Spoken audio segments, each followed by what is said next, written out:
This episode is brought to you by DistroKid. When you think about businesses that are selling through the roof, like Aloe or Allbirds, sure, you think about a great product, a cool brand, and great marketing. But an often overlooked secret is actually the businesses behind the business, making selling, and for shoppers, buying, simple. For millions of businesses, that business is Shopify. Nobody does online business better than Shopify. It's home of Shop Pay, the #1 checkout in the world. You can use it to boost conversions up to 50%, meaning way less carts going abandoned and way more sales going through to checkout. Sign up for your $1 per month trial period at shopify.com/income, all lowercase.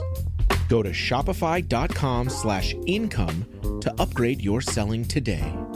That's shopify.com/income.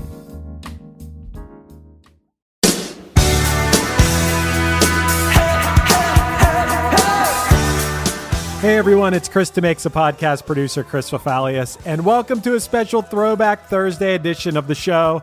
Now, normally, when we throw it back, we dig a little deeper into the archives, but today, we're only rewinding a few months to February 24th of this year. That's because Tahlena Chikami of Bite Me Bambi joined us to break down the writing and recording of their song Bad Boyfriend, and since they're part of Less Than Jake's summer Circus tour, we're spending the entire month highlighting artists from bands on that tour. Now, before we get to the episode, let's take a quick look at what happened on this day in history, May 22nd. In 1965, the Beatles scored their 8th #1 hit in the US with Ticket to Ride. In 1977, Fleetwood Mac's Rumors topped the US album chart, where it would stay for 31 weeks. And in 1985, Simple Minds hit #1 with Don't You Forget About Me, a song that would become forever tied to The Breakfast Club. If you want even more music history, trivia, and fun conversation from us each week, head over to chrisdemakes.com. That's where you can support the show and get bonus episodes of the After Party podcast each week, plus brand new episodes of the After Party released weekly.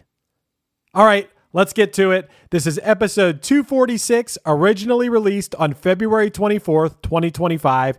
Tahlena Chikami discusses Bite Me Bambi's Bad Boyfriend.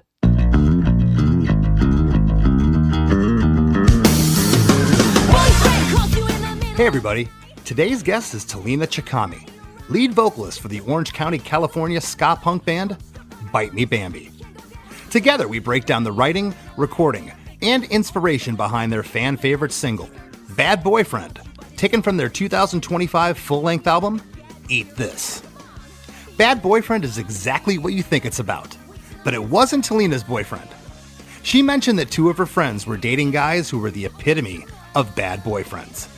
The music for this one was demoed first, and when it came time for the lyrics, the band, along with producer Cameron Webb, agreed that the song needed something both literal and at the same time had to hit you over the head.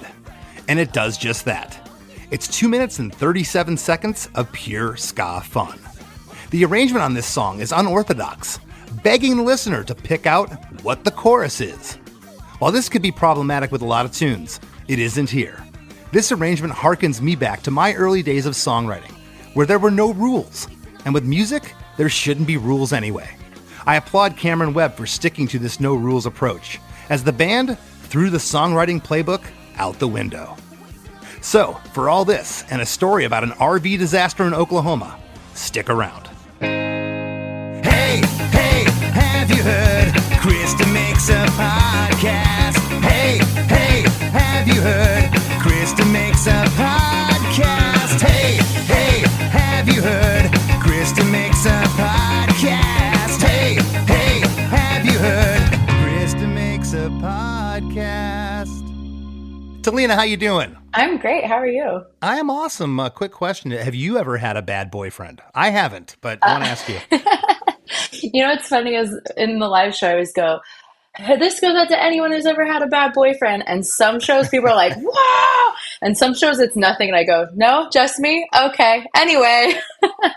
So yes, but this song is actually about my friends' bad boyfriends. Oh, okay. You wrote about them instead of personal experience, which is funny because you just made me think. I've asked that question before. It'll be around Valentine's Day or something. I'll say to the crowd, who's here, has a great relationship and is in love, and like sometimes the whole place goes up, and other times it's just everyone seems like they're content with their relationship. So you never know. Yeah, I noticed too. Like we just got off the road with Fishbone, and no shade to Fishbone, but the crowd tends to skew a little older than like some of the other shows we play. And I noticed like people are happily married at Fishbone shows, but like if it's like with other people, they'll be like all these like young people are like, yeah, fuck dating. Sorry, am I allowed to swear?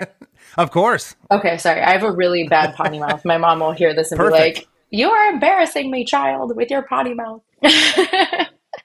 Isn't that interesting that we can stand back and it seems like we can see the disaster, the accident happening with our friends with a relationship, and they will come to us for advice, but rarely do they ever take it. They just have to figure it out for themselves that this person isn't the greatest thing maybe for me. Yeah, and what's funny is I kind of wrote this song about two different friends' boyfriends, and I don't want to like dox anybody. But the one friend, she saw it before me, and I was like, no, like give him a chance, like whatever. And then in the end, I was like, oh, girl, you were right. The other friend, I actually sat her down, and I was like, you are very unhappy, and I hate to be that guy that just tells you honestly. Also, I've had like 15 gin and tonics, but I have to tell you. So it was kind of a dual experience. So it's not about one person's boyfriend or even my boyfriend. It's just about the two different ones smushed together. Although one of the friends was like, it gives me such peace to know that you sing a song about how trash my ex is all around the world. It's like, it's true. It is her ex now. What about the other friend? Both exes, yeah. I would not have put out the song and been like, attention, Janice, you need to break up with your boyfriend. Like, I would not. Janice, do I have a 90-year-old friend named Janice? Maybe. Okay, I was gonna say Janice. That's you're kind of dating ourselves here. I don't know where that came from. You just mentioned Fishbone. I'm going to be seeing quite a bit of you and your band this coming summer. We're going to be doing a tour with the Suicide Machines, Fishbone, Bite Me Bambi, and Catbite. Catbite's going to be. Oh, yeah. Oh, I didn't know that. No one told. Like, I'm last note everything. Oh, that's going to be fun. Yeah. And it's fun because then Catbite gets to do West Coast and we're going to do East Coast. So that's cool. We're going to play our opposite coasts. I love that. There you go. And I don't know if you heard, but just heard that the Dance Hall Crashers, they just announced that they're getting back together. So what's happening here? And another question, I'm bouncing around here, but do you consider yourself third wave ska? Or are you the fourth wave? And is there a fifth wave yet? Chris, people probably ask you this question as much as they ask me this question. And I go, I don't know about no waves. I just know I like ska music, and so that's what I play. There you go. I don't know. I think it's funny because like I don't like to shit on the waves, right? Because there is like such a beautiful and rich history of ska music, and it's like so important to everything we do. I always say I can't run around and act like I don't play like Black people's music, like Black Jamaican music, and it comes out of colonialism and anti-racism and all these things, right? All of that history is so important. But at a certain point when you get to like where I am, I'm like, I don't know. I'm not really doing anything so like different from other people. I'm the amalgamation of all the waves. You know, I grew up listening to a lot of two-tone. I'm a really big fan of like rock steady and like that sort of stuff. And you know, then there's like Agrolites doing like dirty reggae. Like I love that. So it's kind of like, you know, I feel like Bite Me Bambi is the amalgamation of all that. So it's hard for me to be like, oh, and we're the new wave, you know. But I know like Bad Time does the like new tone stuff. Like that's cool. Like if you want to label it like that. But I don't know. If you ask mean guys on the internet, I am just a third wave copycat. So we can go with that if that's what we want to do. Well, that's interesting because third wave came about in the 90s. So if it was a time period, you'd think that the early 2000s would have been the fourth wave and then the fifth wave. You might be into the sixth wave now, but who knows? It really doesn't matter. But before we jump into the song, I want to ask about, this guy has been on a short list for me forever to want to work with as a producer. I love his sounds, his sonics. It's Cameron Webb. And how did that come about? It's so funny. I was just talking with a friend this morning about Cameron because Cameron has a huge resume, right? Yes. When I met Cameron, I did not know that. Thank God. Everyone was like, hey, we got hooked up with him because our keyboard player, Mike Burrell, who used to be in like My Superhero and stuff, he played on a Mad Caddies record he did some keys, and Cameron produced that. And so he knew Cameron. He's like, well, I know this guy and he's, really good. Like, maybe he'll produce our record. And so we got lucky, and Cameron was like, yeah, well, I'll do some songs with you or whatever. And so when I walked in, I love Cameron so much. He has shaped me as an artist. He so much about how I approach recording and making a record and learning just like basic stuff that I didn't know going in. I used to hate recording. I'm such a live performance person, and he really just taught me so much. And I remember we went in and we played 2 songs for him that we were going to do. And he goes, oh, that second one, that's not a chorus. Rewrite that. And we were like, Brian Mashburn and I were like, what? Okay. And so we rewrote the whole song that night, and it became the song Like That. That was on our first record. But yeah, and I love that. Cameron will push me when I need to be pushed. Like making Eat This, he was like, where's the girl in the leather jacket? Like, I don't see her in here. Or like, there's a point where I'm like crying on the couch, like, and he's like, take a 5, like cry it out. Like, he's very sweet. He always gets mad because he's like, you categorize me like an asshole. Like when you talk about me, I'm like, no, he just knows to like push when you need push, support when you need support. And yeah, his body work is crazy, right? Like from Kelly Clarkson to Motorhead to like NoFX to Aquabats, like he's great. Yeah, Social Distortion to Clay Pennywise, Aiken to yeah. Weezer, Ben Folds. The guy's all over the place, but he's cut out a really good name for himself. I love his productions. The record is called Eat This. It's out now. Bad Boyfriend is from the album. However, it was released last April of 2024. So were you trying to roll the record out slowly, or what was the thought process behind that? Yeah, so when we started back in 2018. And kind of at that point, everyone was like, oh, if you release singles, you get as much of a spike in the algorithm. I hate talking about the algorithm, but it is unfortunately part of our story, right? And our industry now. But then you do if you release a full record, right? A single was just as good algorithmically. And so we were doing single after single with video after video, and then COVID happens, and then we keep just doing videos. That's the only way we can kind of get to people, right? So Bad Boyfriend was the first batch of songs off of Eat This, and we just needed a release because we hadn't done it in so long. And so we were like, well, let's just put this out because it's done. And we made a video, and we thought, well, we'll just do a video for every single song and we'll record them. I'll be full disclosure, Bambi ain't the richest band. So we got to do like 2 songs, 2 videos at a time, like go play some shows and make money, like, to like keep it going. And so that's why that one got released so much earlier than the others. But as the conversation went on, it was like, well, we have enough songs to make a full length, and like, let's just put these new songs together and we'll do videos for some of them and we'll do it more traditional. So that's what we decided to do. So that's why it's so much earlier than the rest of them. It was just done first. Okay. And was Cameron the first producer with a resume such as this? I'll call it a real producer that you worked with. Yeah, Cameron for sure. And he's been the only one really since. We have a friend who does produce and is an engineer, Craig Knapp, who worked on our first record. And Craig has worked with a lot of people too, but Craig was more, because he was a friend, he was very much like, sounds great, guys. What about this? Like, it wasn't like how Cameron comes in and like comes to a rehearsal and pre-production and goes like, cut this. Like, what, do we really need this? Cameron is much more like produces us like that. Yeah.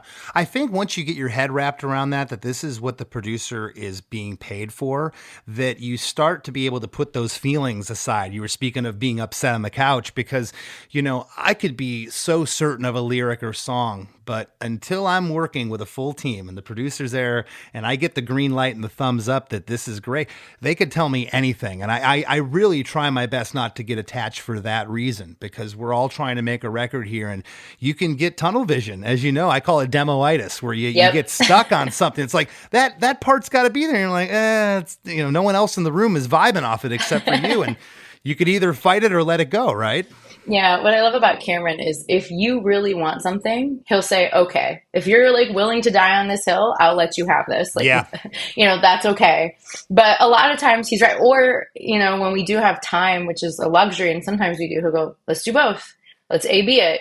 Like I'll go in and do like 3 or 4 takes of the song, unless I'm like really having a bad day and we got to go like verse by verse, by chorus by chorus. A lot of times I'll do like 4 full runs, and then he and I will sit together and we'll comp. And now in his mind, he knows already, because he's fast, which like takes he wants and how he wants to comp it. But he lets me sit there with him and he goes like A or B, 1 versus 3. And we and sometimes it's like, make a different choice, go in there and make a different choice. And let's see if that can beat what we already have, which I like to kind of work that way. I come from a theater background, so like for me, I get into like like almost character choices, or where like the motivation is coming from when I'm singing, or what, why did I write this, like that kind of thing. So Okay. sometimes we make weird choices because of that. That's so cool to hear, because everybody's different in the studio, and that's another reason why I love doing the show. Every time you talk to somebody, they have a different, just a little bit different path they take to get somewhere. And for me, I get as far away from a studio when somebody's comping my vocals. You do it. If you think it sounds great, I'll come back, and if something's killing me, then I cannot listen to my voice. It's not that I hate it; I just hear every nuance. I can't do it, and the fact that you sit there and listen to all of it, it's cool. Yeah, and I used to be that way. I'd be like, "Well, that was that. Who needs coffee? I'll be back." Like, but really, like, really was from Cameron. Cameron teaching me, like, this is important. Like, this is the thing, because again, coming from theater. And I know I did television and film too, so it's a little different because it does live on. But coming from live theater and loving the live performance, I'm like, well, I left it all out there. But Cameron's like, when you're dead, if you're lucky enough that like 10 people listen to this, like this is the thing that will like live on beyond you, was kind of like the idea I got from him. He didn't say that to me exactly, but so I tried to have more care and be more intentional and think of it as making an art piece instead of like, I have to record this song so I can go play live shows. Yeah, no, it's so true. And as you know, the live thing and being in the studio, they couldn't be two different animals. You said you left it out there on the stage. Well, yeah, it's what we do, unless someone's recording and they're going to put it online next day and say, hey, Chris, you messed up the second verse there. You sang the wrong lyrics, which has happened. Always that guy. And I hate to be like sexist, but it's normally a dude that does that. Yeah, exactly. They have nothing better to do. And they may even be the bad boyfriend, which we're going to get into this track right now. 2 minutes and 37 seconds. I've been trying my best lately, Tahlena, to write no longer than 2.5 minute demos. And I'm in the process of recording some new songs. I want to get in there 2 minutes, 2.5 minutes, and get out. And this song does exactly that. The intro is 4 bars of a cool little bass riff. On bar 4, there's a drum fill and a flutter of the organ that brings us into verse 1. That organ is in unison with the bass before we get in.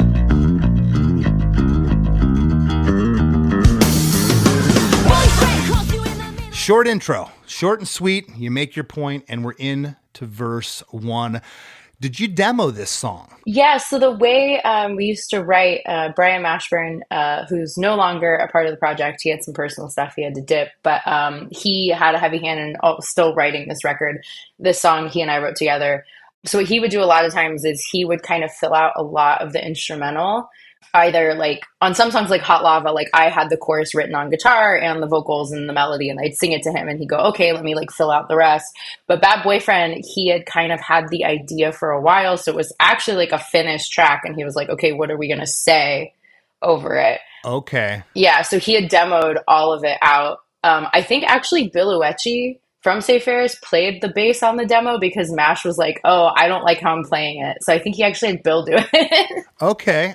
Yeah, on the demo, which is kind of funny. The reason I asked this is a very interesting, and we're going to get into it in a moment. I have a question about some parts. It's an interesting arrangement. And did it change from the demo? Do you remember? Yes, if I recall, it is a weird arrangement, and it became a problem when we would go back to the chorus, and everyone would go, what is the chorus? Well, and so you already know where I'm going with this. Thank you for foreshadowing for the listeners. We're going to get into verse 1. It's a double verse. Boyfriend calls you in the middle of the night. Boyfriend says, come on, I need a ride. Take him to a party and he goes to start a fight. Wants to borrow money so he can go get high. He's a loser and a user and a liar and a faker. Always pulling favors cause you know that he's a taker. Says that he loves you but it's all pretend. Only dating you to get to your friends. Come on. Boyfriend calls you in the middle of the night. Boyfriend says, come on, I need a ride. Take him to a party and he goes to start a fight. Wants to borrow money so he can go get high. He's a loser and a user and a liar and a faker. Always pulling favors because you know that he's a taker. Says that he loves you, but it's all pretend. Only dating you to get to your friends. Come on. Yeah. Sounds like a Jeopardy clue, right?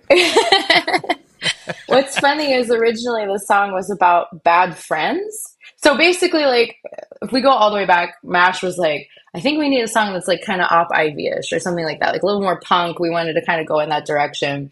And so he wrote this and he's like, yeah, this song is about like bad friends. That's where the line like wants to borrow money so he can go get high was actually like part of the Bad Friends original version. And I was like, yeah, Bad Friends. But then I think Catbite came out with a song before us called Bad Friends. And we were like, we can't have two Bad Friend songs. Like, that's dumb. So then we were like, okay, what is it going to be? And then it's funny, us and Catbite have a lot of the same, I think because we're the same, like myself and like Brittany and like we're all kind of the same age. So we have a lot of the same ideas at the same time. Like that's how we both have Selena covers. But so we were like, okay, it can't be Bad Friends. And then he was like, well, what if it's about, I think I said, what if it's about like a romantic partner? And then we tried to be PC and be like, how can we encompass everyone? And I was like, you know what? Sometimes Cameron Webb told me this, specificity is where it's at. Like, let's write it about a bad boyfriend. Like anybody can have a bad boyfriend of any gender, like whatever, right? Sure. And also, like, people have had bad girlfriends, and the song also probably can scratch parts of their brain. You know what I mean? Like, sometimes being specific tells a better story, I think, than trying to, like, reach everybody all together. So that's where the lyrics sort of started, was it was bad friends, and then we had to be like, no, bad boyfriend. Yeah, and I think, as you know, songs are situational. There's some songs that are, hey, this lyric is really literal. This is what it's about. And other songs you're kind of going, wow, what are they talking about there? And you can use your own imagination. Right at the start of verse 1, right off the top, we get a gang vocal on Boyfriend. On the second line, we get another Boyfriend gang vocal. Right after I Need a Ride, we get the same organ run as the intro. We also get that after So He Can Go Get High. The drums, bass, and clean upstroke guitars are all in here on verse 1. We get our first harmony on the back half on A Loser and a User and a Liar and a Faker. And we also get a harmony on Know That He's a Taker. Harmonies always, they just kind of mesmerize me. I love them so much because there's so many possibilities. I'm not great at them. I have to work at them to find the right harmony. Our bass player, Rogers, amazing at it. He's taught me a ton about harmony. I've learned a lot over the years, but why those two places, out of curiosity? Well, I'm also bad at harmony, and I guarantee you I'm worse. A lot of times, like, I have to phone a friend, and a lot of times I'm singing to a guide. If I can hear it and I wrote it, I'll remember it till the day I die. But if you're like, Tahlena, the harmony's this, like, Cameron has literally, like, hit record and walked out of the room and, like, put me on a loop because I just struggle with it. Not the gift God gave me. God only gave me charisma. But those lines, it's a DHC ripoff. I was like, I would like it to sound like Dance Hall Crashers right here. Thank you. And that's what we did. But, I mean, isn't that...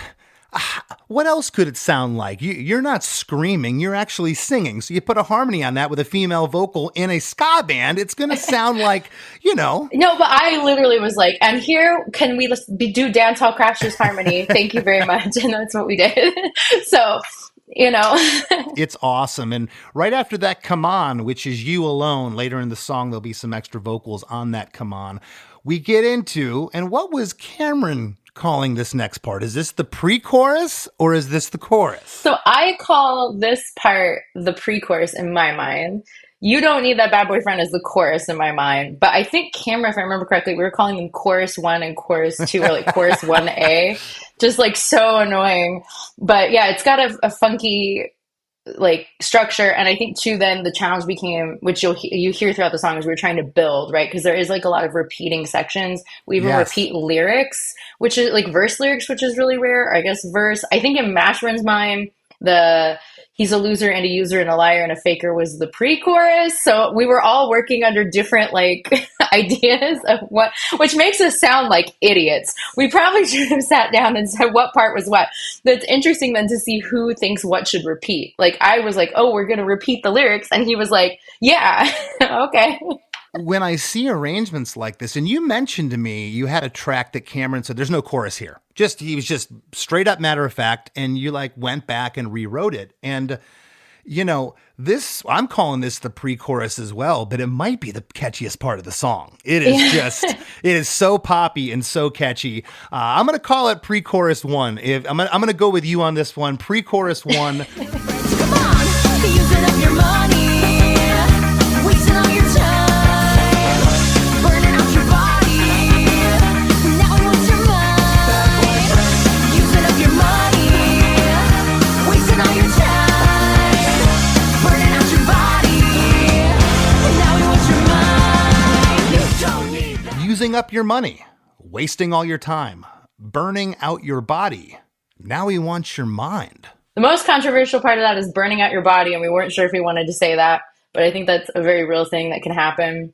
And like sex can be used as a weapon if we're being kind of dark in a lot of relationships.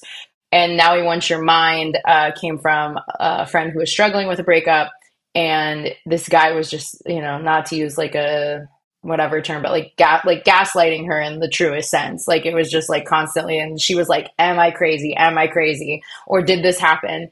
And that was kind of where that "now he wants your mind" came from. Like he can take everything from you, but the worst thing is when someone tries to like take your mind and make you feel like you're not important or you're not heard, right? Okay.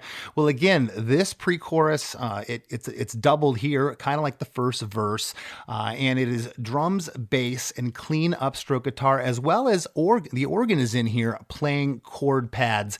After each of the first three lines, using up your money, wasting all your time, and burning out your body, we get this little horn run after each line. And now he wants your mind. We get the bad boyfriend, which is like a backing vocal. It's panned hard left and right, and these are just the guy voices here. You're not on these ones. Well, I am. Oh, you are? Okay. I am, okay. but you just like, it's not like I'm also standing in the room around the one microphone screaming. Did you lower your voice? Yeah, probably. Or like Cameron will be like, now a small girl, now a tall girl. Like we've done like. I like that within tracks sometimes, especially with a female vocalist where you're like, oh, I liked it because to me it sounds just like guys going, bad boyfriend. They're kind of acknowledging, like almost like they're the guy. So I thought that was kind of cool. The fact that you're tucked in there and I can't hear it, I think is great. The second round of the pre-chorus has a harmony on "Now He Wants Your Mind" to bring us into chorus one. On the first time, "Now He Wants Your Mind" is you by yourself. And then we get into the chorus. And this is I'll use the term strange. It's strange. It's strange that this is the chorus, because the part before it is just so catchy. I mean, I think most people think the part before is the chorus, but in my mind. You don't need that bad boyfriend, bad boyfriend. Oh no, you don't need that bad boyfriend round you. It's sad but true. You've been trying, you've been lying all the You don't need that bad boyfriend. Bad boyfriend. Oh no. You don't need that bad boyfriend round you. It's sad but true. Well, I mean, it's pretty straightforward. Not my most exciting lyrics, but I will say what I love about that live. And this kind of goes back to like why the guys are singing the harmonies, is we wanted the track to feel very live. And that's why like it's just the guys, because we only have dudes in our band. So it's kind of that same thing. And so I think what I love about like, you don't need that bad boyfriend, this section is the section where everyone is like screaming it back in my face in the live setting, which I think to me, that's why it feels like chorus, because it's like the thing that everybody's singing. Yeah, they're singing along to the other parts, but like this part happens and everyone's like throwing their arms up in the air and like screaming, which I love. Well, and I called this the chorus because it says bad boyfriend 3 times. So that's got to be the chorus, right? And that's what we're going to go with. The first line, we get a gang vocal on bad boyfriend. Then the next bad boyfriend is also a gang vocal. Drums, bass, and guitar are all present here in the chorus. We get a harmony only on "Oh No," and on "It's Sad But True" as a gang vocal. Why just the harmony on "Oh No"? I don't know, actually. I don't know why it is that way. I think that was a Brian Mashburn call. And what I would think it probably is to keep the "you don't need that bad boyfriend" just me, and then to help it sort of be punchy on the "oh no." It does really pop out, like I said, in the live setting. Like it's very, like it cuts through everything else, which I think is cool. So, but I can't speak to that one. That was totally his call. And I won't pretend like I am the mastermind behind this song. He did a lot of the heavy lifting. So And there's no organ pads here in the chorus. You left them off. that's to help the song grow, for sure, was what that was. A lot, like I said, it's a lot of repeating sections, and so it's like, how do you keep making it grow. And Cameron said something really interesting to me when we first started working together, which he was like, people's attention spans are so short these days. You have to constantly be putting something slightly different in the song to keep their attention. He goes, because my kid will listen to a song and hear the verse and the chorus and go, well, I know what the rest of the song sounds like. I don't need to listen to it. And they'll skip it. Or like in the TikTok generation of like, well, I only need 15 seconds of this song. I don't need anything else. This is the viral sound, right? So we always try to add slightly different, even if it's in like my vocal, if I go up where the first time I went down, just anything to sort of mix it up. And so taking out the keys or putting something in is to sort of help it grow, but also to keep your ear going, oh, that was different. Even if it's not conscious, the listener will go, oh, okay, different. Gotta get away from girls like that. Need to get away from girls like that. Hey, everybody, don't go anywhere. We got lots more coming up with Tahlena Chikami after a few words from our sponsors. Get your saddest songs together and get ready for a decidedly not sad time at Sad Song Summer Camp, July 15th through the 18th at Full Moon Resort in the Catskills. Join the Milk Carton Kids, Joe Henry, Paper Wings, and more for an unforgettable musical experience just 2.5 hours from New York City. Whether you're a songwriter or a fan, this all-inclusive retreat offers immersive classes, performances, and the chance to step beyond backstage. Every participant gets hands-on time with the artists to fine-tune their songwriting, plus immersive classes and evening performances in a stunning mountain setting. Spots are extremely limited. Learn more and register now at www.sadsongsummercamp.com/DeMakes. Hey guitar lovers, what if I told you that this fall you could escape to the Catskills and spend 4 days learning from the greatest Telecaster players on the planet? Introducing Masters of the Telecaster, happening September 29th through October 3rd at the beautiful Full Moon Resort in Big Indian, New York, just 2.5 hours from New York City. You'll get up close and personal with guitar legends like Guthrie Trapp, Larry Campbell, G.E. Smith, Carolyn Wonderland, Cindy Cash Dollar, and many more. These icons have played with everyone from Bob Dylan and Willie Nelson to Norah Jones and Mick Jagger. It's an all-inclusive, once-in-a-lifetime music vacation featuring world-class instruction, gourmet meals, gorgeous accommodations, and jam sessions in the heart of the Catskills. And no, you don't need to own a Telecaster to come. All skill levels are welcome, and scholarships are available through Music Masters Collective. Space is extremely limited, so grab your spot now. mastersoftetelecaster.org/the500. Once again, that's mastersoftetelecaster.org/the500. I'll see you there. I might go. Looking to elevate your music career? DistroKid is a digital music distribution service that enables musicians to distribute their music to online stores and streaming platforms such as Spotify, Apple Music, YouTube Music, Amazon, Tidal, and many more. DistroKid collects earnings and payments, sending them to you, the artist. With DistroKid, artists unlock a world of possibilities. From easily paying collaborators with splits, to securing your music with DistroLock, DistroKid covers all bases. Plus, you can promote your releases with Hyperfollow and create eye-catching visuals with a Spotify Canvas generator, all for free. But that's not all. Introducing the DistroKid app, now available on iOS and Android. Artists can manage their releases, view streaming stats, and withdraw earnings, all from the palm of their hand. And for those looking to perfect their sound, check out Mixia. With its simple interface and customizable mastering options, artists can make their music sound polished and professional within minutes. And don't forget about Instant Share, DistroKid's newest feature. Share large files securely with collaborators, producers, and more, ensuring your music streams at the highest quality. Ready to take your music to the next level? Download the DistroKid app and explore their suite of tools today. Plus, listeners can enjoy 30% off their first year by visiting distrokid.com/VIP/DeMakes. That's distrokid.com/VIP/DeMakes. You may get a little excited when you shop at Burlington. What a low price! Do you see that? They have my favorite brand! It's like a whole new Burlington! And Burlington saves you up to 60% off other retailers' prices every day. Will it be the low prices or the great brands? Burlington. Deals? Brands? Wow. I told you so. Styles and selections vary by store. Hey there, travelers. Kaylee Cuoco here. Sorry to interrupt your music, great artist BT Dubs, but wouldn't you rather be there to hear it live? With Priceline, you can get out of your dreams and into your dream concert. They've got millions of travel deals to get you to that festival, gig, rave, sound bath, or sonic experience you've been dreaming of. Download the Priceline app today, and you can save up to 60% off hotels and up to 50% off flights. So don't just dream about that trip. Book it with Priceline. Go to your happy price, Priceline.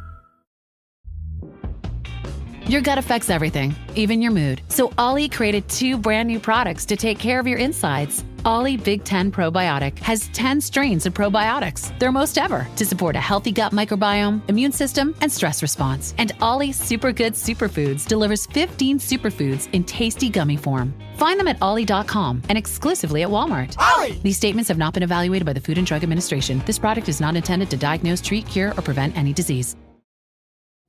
Hey friends, have you been loving Chris DeMakes A Podcast? Well, spread the love by leaving a 5-star review on Apple Podcasts and Spotify. Don't hesitate to share what you enjoy about the show in an actual written review on Apple Podcasts.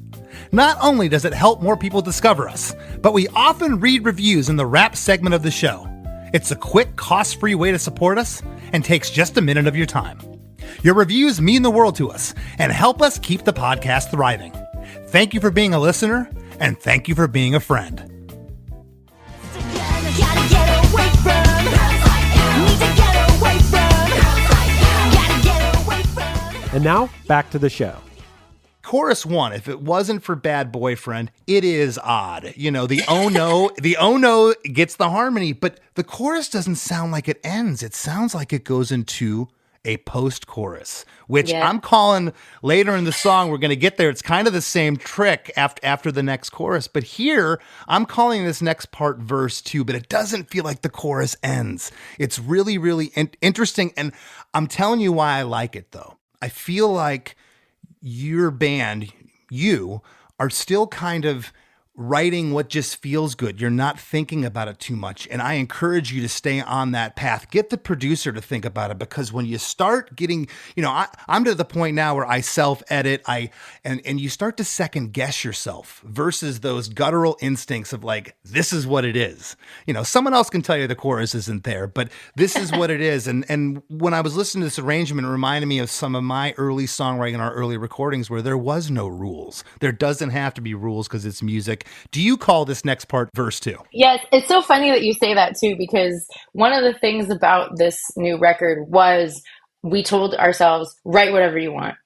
Like, no bad ideas, write whatever you want, instead of going, okay, we need 2 songs that sound like this and 3 songs that sound like this, which is how we would approach a lot of stuff before.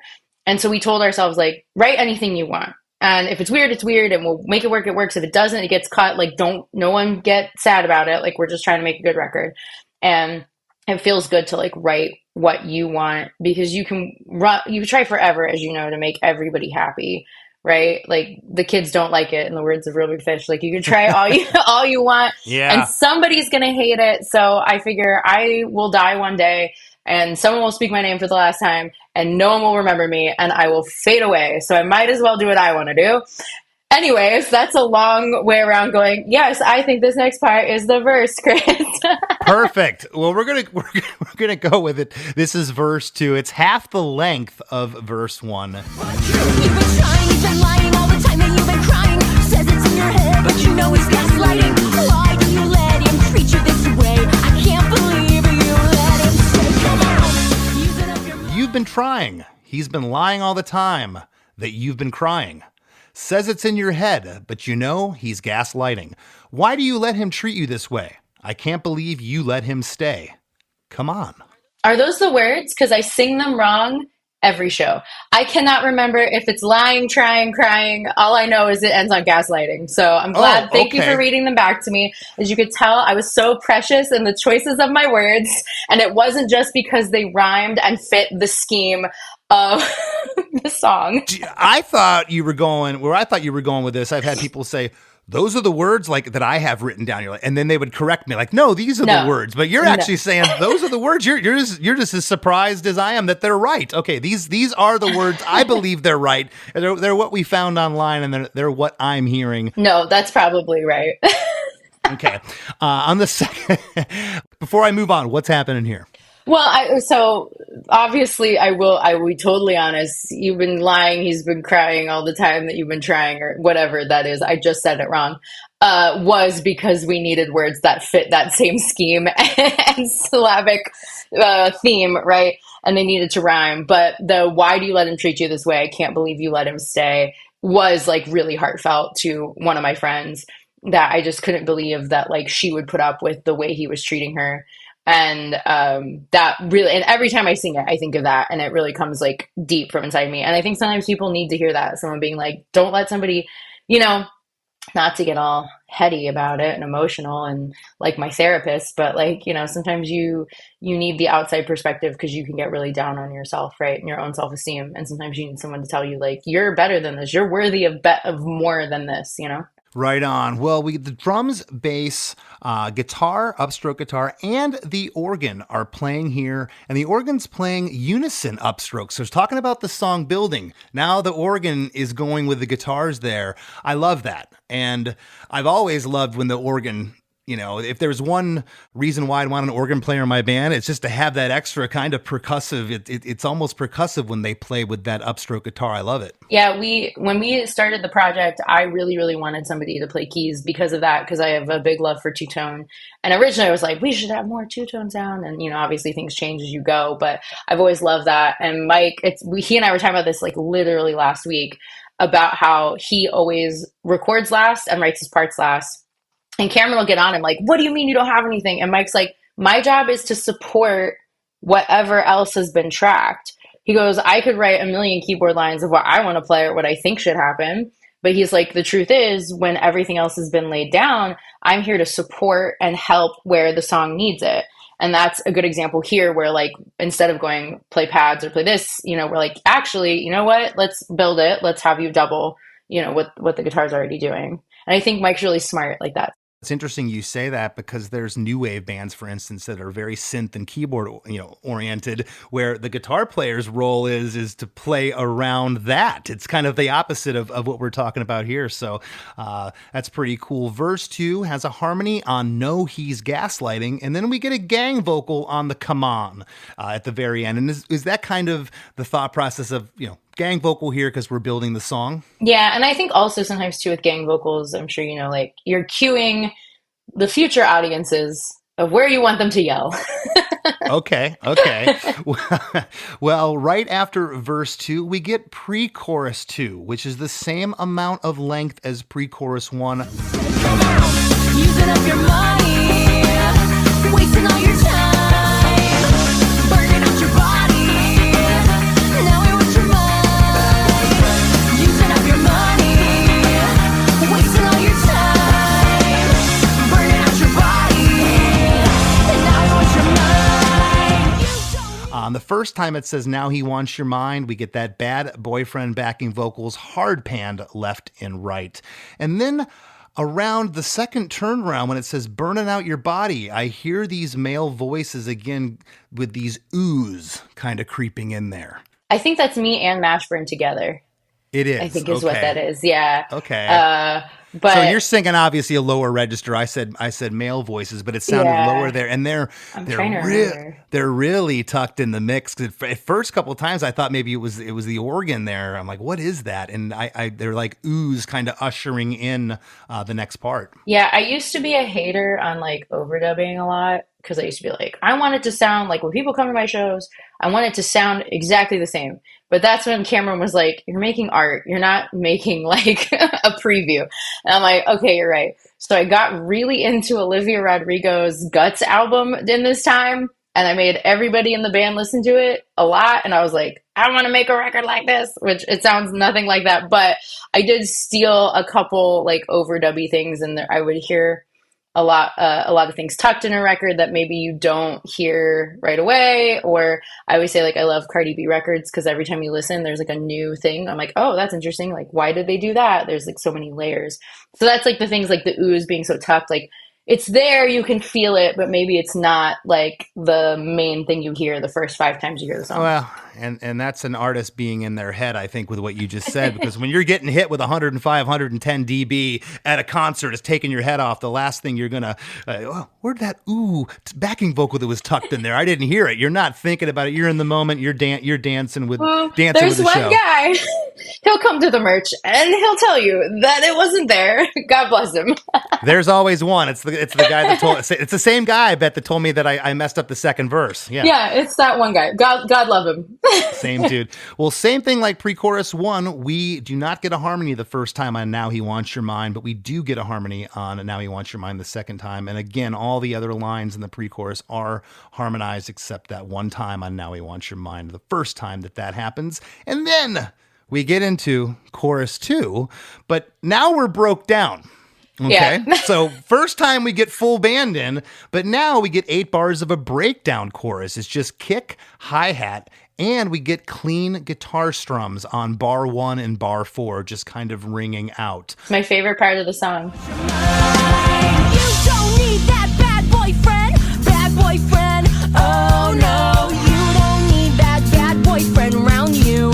It's sad but true. He's a loser and a user and a... On Bad Boyfriend, okay, so it's you don't need that bad boyfriend. Bad boyfriend, oh no. I hear breathing off left, like a Thank you for recognizing my hard work and breathing on that track.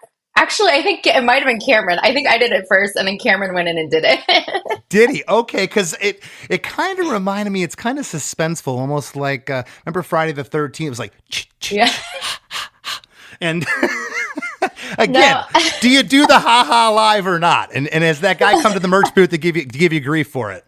You know what's funny? Is that me talking about the Olivia Rodrigo record, that the breathing is stolen off of one of her songs. And I was like, I want to put breathing in here. You know, I started to get a lot of ideas. Some of them made it, some of them didn't. But yeah, I wanted it to feel like intense, right? Like it's a breakdown, but it's like, ooh, we're so angry at the bad boyfriend. And it's but which is funny because it does all this like kind of like tight building, and then it's like, it's sad but true. Yeah, it is, again, full chorus broke down to this, and then I'm foreshadowing a bit, but later in the song the chorus is very odd at the end, which we're going to talk about. The oh no here has a harmony on it, and that's when the organ starts to creep in on the back half of this chorus. You don't need that bad boyfriend around you. It's sad but true. On that line, there's a filtered, distorted vocal panned off left, and then we get into verse 3, but this feels like a post-chorus to me. Now, I don't know why. The kick and the hi-hat feel continues here with the bass guitar, but now we get some hand claps in here. Oh, very, very controversial in our band. An argument or? No, just Brian Mashburn is a lover of the hand clap, and I am not a lover of the hand clap. And Cameron is also not a lover of the hand clap. So, but Mashburn would be like, okay, so I'll put like every song, not every song, but a lot of times like, okay, then hand claps. That's like that's his like sprinkles on top is like hand claps. And I'll be like, okay, if you want to do hand claps. And then like we all go in there and we like, you know, stand around one mic and do this shit. And then we listen to it back and it's always, is it cheesy? Does it sound like church? Does it sound like the 50s? Does it sound like whatever? In this one, I felt like it worked because it helped with the building. There were other songs on the record that had a sprinkling of hand claps that we took out. But this one, I think, again, because we're going to do the post-chorus or whatever this thing is called 3 times, and it needs to build every time, I think that's kind of where claps worked. He's a loser and a user and a liar and a faker. Always pulling favors because you know that he's a taker. Says that he loves you, but it's all pretend. Only dating you to get to your friends. Well, the organ is also here, and there's these like subtle backing vocals that happen with the horns here. Yep, also a building device. And I can't take credit. That was all Mashburn. He was the one that heard that. He hears a lot of that stuff and is like, put this in. Yeah. On Come On, we get a gang vocal again. And in verse 3 here, this is the same lyrics as the second half of verse 1.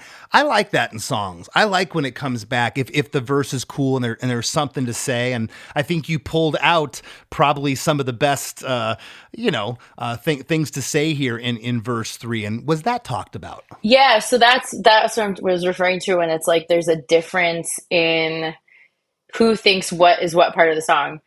So I remember calling that like, oh, this is the verse. And the Mash was like, nah, it's the pre-chorus. So you would repeat the pre-chorus before we do the chorus of using up your money, wasting all your time. And I was like, okay, cool. But I think it lends well and like it helps it really like grow and get into the final sort of hurrah, I guess.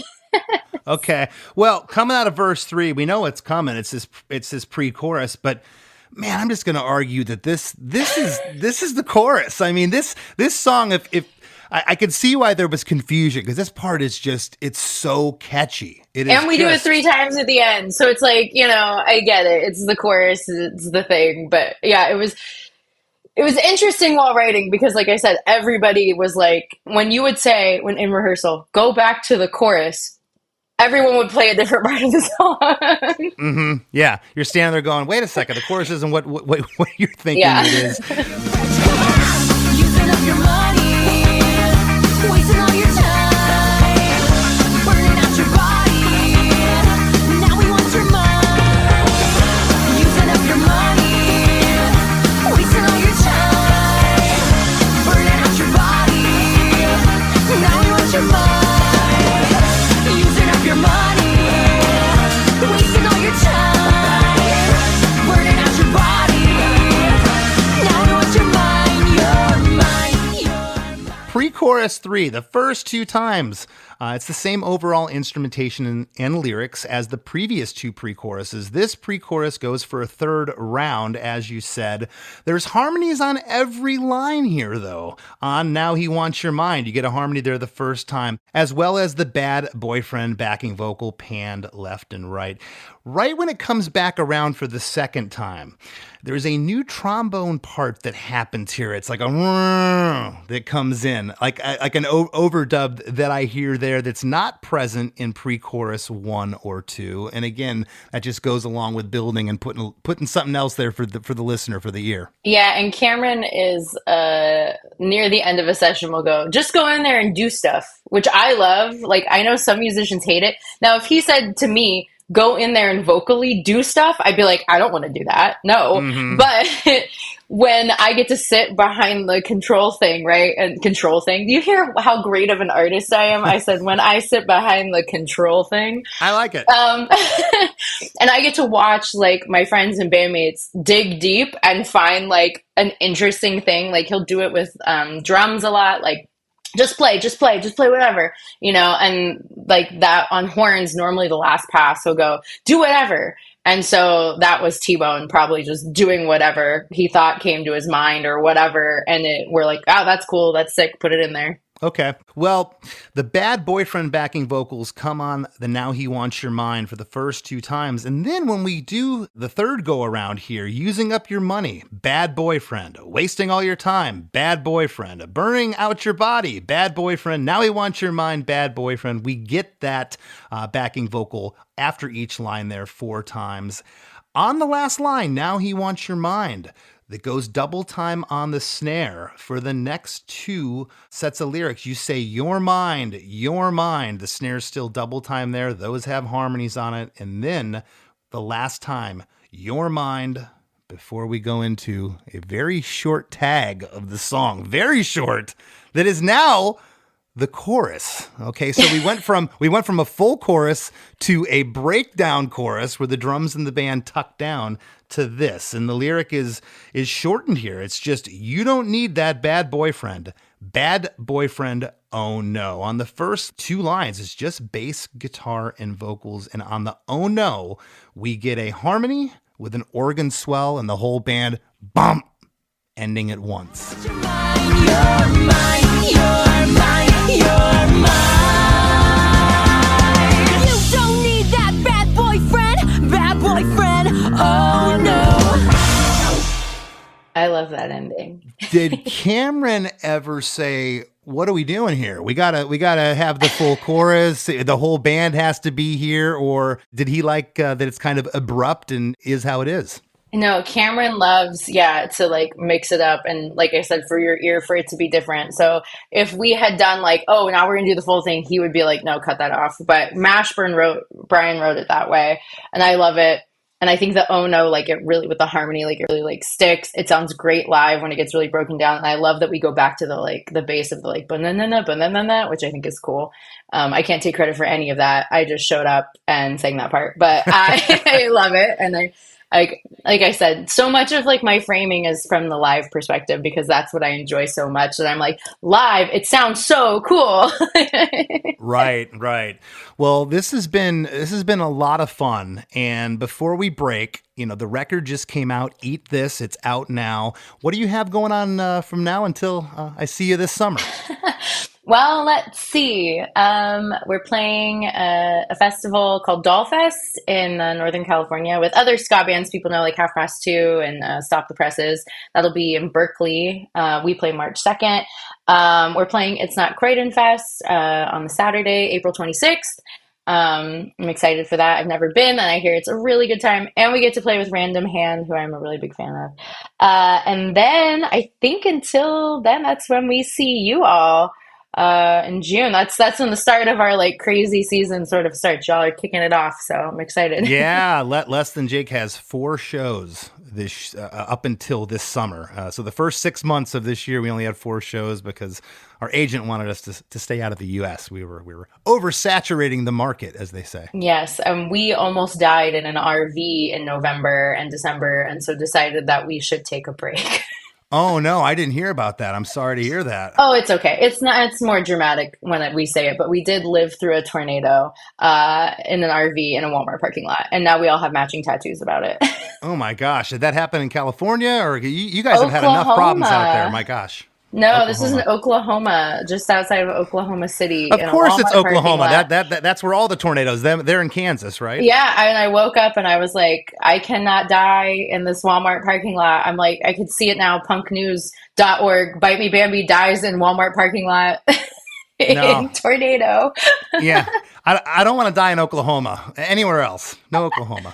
Yeah, we had an interesting winter touring season, a lot of weather, a lot of canceled shows, a lot of things like that. So yeah, we were taking kind of like a nice little break here, little flyouts, and then once the summer starts, it's kind of when it kicks off. But we're excited. There's like some Europe, there's festivals, there's a lot of stuff like that. So it would be good. So I gotta ask before we break here: Are you a poor man's psychologist? Like when we're out on the road together, if someone comes to the merch booth and says, "Hey, I got a really bad boyfriend. Can we talk here?" Are you gonna help him out, or you're like, "No, that's not my forte. Just go listen to the song." I'm always like, you know what? I support you. Yes, queen. Like, whatever. Like I try to keep it positive, right? Especially as on tour, you get that burnout and you have like negative energy. I try to, when I see everyone, pull it out and go, just kidding. Everything's fine. Give me 8 more Red Bulls. We're going to be great. No. keep pushing through, right? Yeah.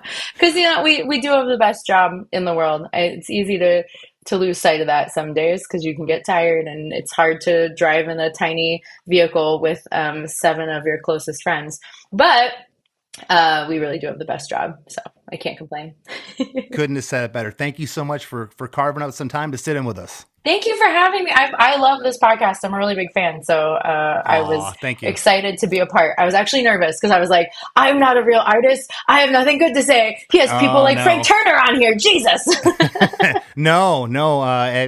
Everybody is worthy to be on the show. Thank you. Well, thank you for having me.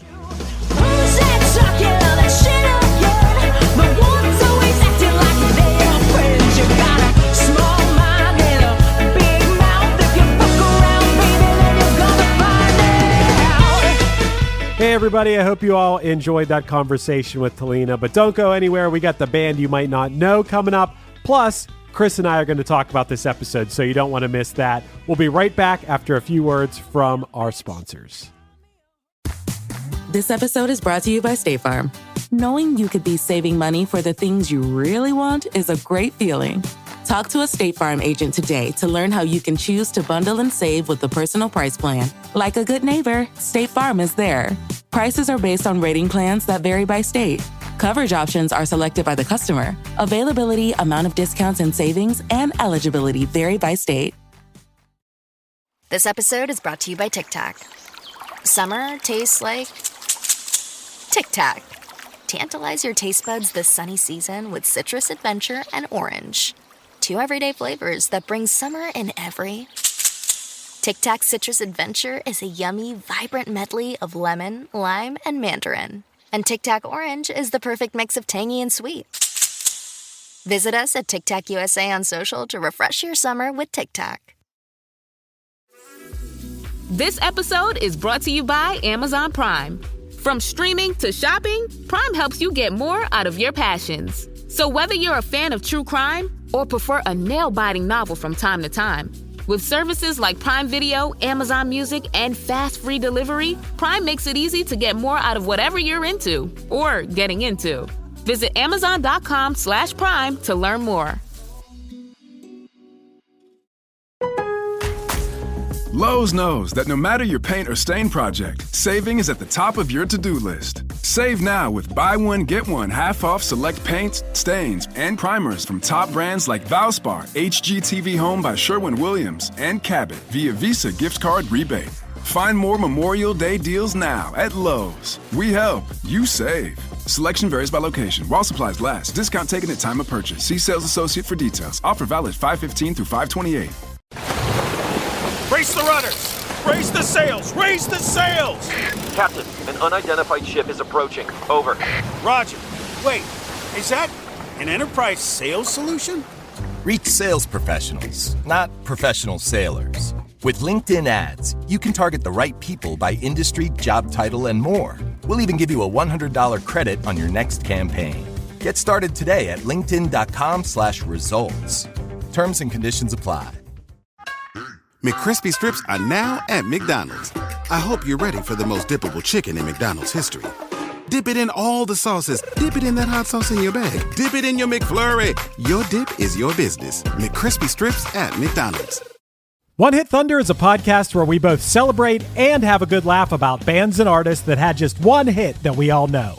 Each week, we're joined by a guest from the world of music or comedy to learn more than you ever thought you would about some songs that you can't forget. And we decide if they brought the One Hit Thunder or were nothing more than a one-hit blunder. Look, if you listen to the show, you're probably going to laugh, and I guarantee you're going to crush next time the bar has music trivia. Tag Team, Jane Child, Meredith Brooks, Looking Glass, Sean Mullins, Eiffel 65, EMF, Crash Test Dummies, Crazy Town, Chumbawamba. We have hundreds of episodes in our back catalog and a new episode each week, so pass the Dutchie, make sure you're connected, and subscribe to One Hit Thunder wherever you get your pods. As we near the end of the show, here's a band you might not know. Welcome to this week's Band You Might Not Know.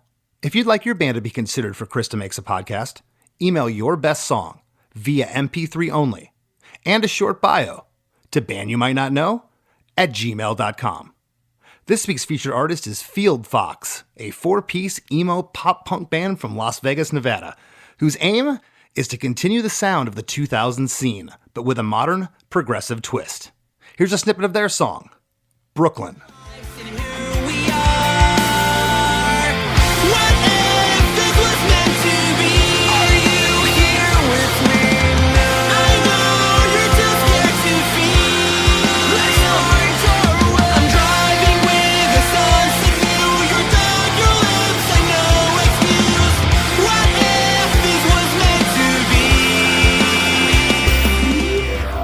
The Wrap with Chris and Chris.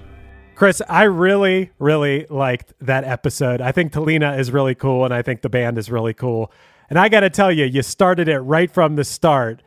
And who can't relate to this? How hard is it? I feel like it's the hardest thing in the world to tell someone you care about, a friend, a family member, that their relationship is bad. And I, for one, do not. I hate getting it, so I never offer unsolicited advice. I will never do that. But when someone does ask your opinion on something, what's the right thing to do? I always feel like the best option is just offering the shoulder to cry on, being there for them. But it is really hard to tell someone, yo, you got a bad boyfriend, you got a bad girlfriend, you got a bad relationship. Yeah, and I think sometimes you can tiptoe around a little bit with certain people, but if it's, what you consider a best friend, someone you really care about, you're going to give them advice. And I'm telling you, 9.5 times out of 10, they don't take it because they're in the eye of the tornado. And then it's going to come back to bite you, because then at some point in the future, you're going to be hanging out with them with their significant other that then you have said something about. That's why I'm just like, I'm just there for you. You can vent to me, you can talk to me, but I'm not, you got to know what the right thing to do is for yourself. But I do think it's cool that in Bite Me Bambi's case here, they're putting it into song. I think putting it into song is one of the best things you can do. Yeah, I loved everything about this episode just because when we stopped recording, Tahlena even said, I was nervous going into this. You can just tell that there's a lot here that are firsts. And what I'm getting at is Cameron Webb. I had asked her, I said, did you ever work with someone with this kind of pedigree? And she's like, no, he was the first. And, sitting there, she opened up. She said, yeah, I was crying on the couch. I was upset, and those are the emotions that you get. I remember going through those as a young musician. And I think all of that plays into the wacky arrangement here and everything going on. I love what she said about, because you questioned her right away about the arrangement of the song. Hey, this is strange. This is different. And I love that what she said is, you might as well do exactly what you want to do and not feel like you have to fit into some kind of formula, because no matter what you do, somebody's going to hate it. Like somebody's going to have an issue with it. And she went even deeper than that, which just is a little morbid, but she said, someday you're going to be gone and no one's going to remember anything you do. So you might as well do whatever you want. And I think that's kind of a good yet morbid outlook on that. And yes, Chris, Cameron Webb, obviously incredible producer. And I love that she said, it sounds like what she said is exactly what a producer should do. Push you in the areas that you need pushed. Yeah, and it seems like, he picked his battles as producers do, but at some point he said, hey, if that's how you want it. And I'll tell you, when the producer throws their hands up and says, if that's how you want it, then I really sit back and go, oh man, because you're paying this person. Yes. And you do have some respect typically for a producer for that reason. And now you start questioning yourself. Right. Why are you paying this producer all this money if you're just going to do exactly what you want to do anyway? What's the point? Right? I mean, minus getting great sonic quality, but you can do that with a great engineer. Right? So that's where, we've had those sort of points in our band where it was like this producer says something to us where we're like, whoa, what do they want us to do? And it's like a crisis, but then we're like, wait, we hired this person for a reason. Well, and not everybody can be Prince and Elton John and go in and record themselves and have it be perfect, okay? There's countless examples, and I won't go into them, of artists that had the platinum first or second album, sold millions, and they said, you know what, I'm good. I know how to do this. They do the third record, and it just doesn't sell. Right. Hey, you talked a little bit about this when it came to the fact that Bad Boyfriend was released, I don't know, close to a year ago now. And it is this new era of, if you can do this, by all means, props to you for being able to do this.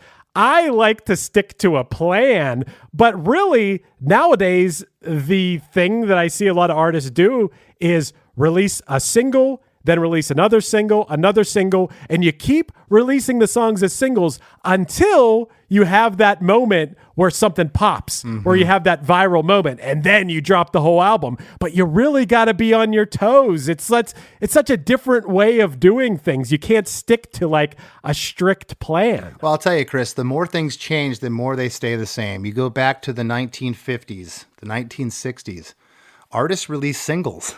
You know, the album Right. was kind of a later concept. You released a single, you sent it to radio. Maybe they played it. If not, you went and recorded another one. And we're seeing that now. People love to point at hip hop. Oh, hip hop's been doing this for years. Well, yeah, and it's a good business model. I think that's why they're doing it. Yeah, there's a reason why we do the things we do. And if you don't want to do it, you might pay the price of lack of success for not doing what works. Chris, I also loved that you asked Tahlena, yo, what wave of ska are you guys? I think that's so funny because is the era of declaring waves of ska over? Or, Chris, I ask you, has the fourth wave of ska not happened yet, even though it's been 25 years or whatever it's been, because it hasn't hit that point where it's been huge again? I mean, that third wave of ska in the late 90s that you guys are part of, ska hit like the mainstream huge. And I don't know that that's happened yet again. Well, I think maybe the closest we've gotten to it would be the Interrupters, but I haven't even heard them being called fourth wave ska, so I don't know. Yeah, I don't think so, because yes, the Interrupters are a huge band and an awesome band, but they're not like mainstream. They'll be on like your local rock station, but I don't really hear them on like, you know, the main pop station or whatever. Sure. I'm talking about stations as if people listen to stations nowadays. But yeah, I don't know. It probably doesn't matter.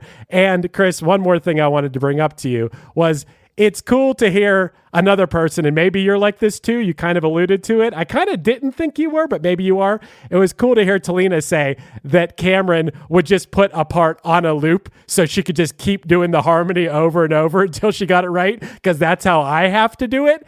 And I do think it's amazing. You referenced Roger. I could reference my bandmates like Paul and Steve and Trevor, who can just in an instant just pull a harmony out of the air and do it perfectly on the first or second time, whereas I got to work on it, you know? So I like hearing other people have to work on it as well. Oh yeah. I know my strengths and my faults, and I that's definitely one thing I have to work at. And if you feel like working, take your fingers over to your keyboard and type in chrisdemakes.com, where you can go get bonus episodes of the After Party and keep us on the air. Right, Chris? That's right. That's a good way to put it too, because anyone who signs up for our Patreon over at chrisdemakes.com, you allow us to continue making this show. We love making this show. I say this every week, but we depend on your support. Yeah, you hear some ads and stuff, which you won't hear if you sign up at chrisdemakes.com.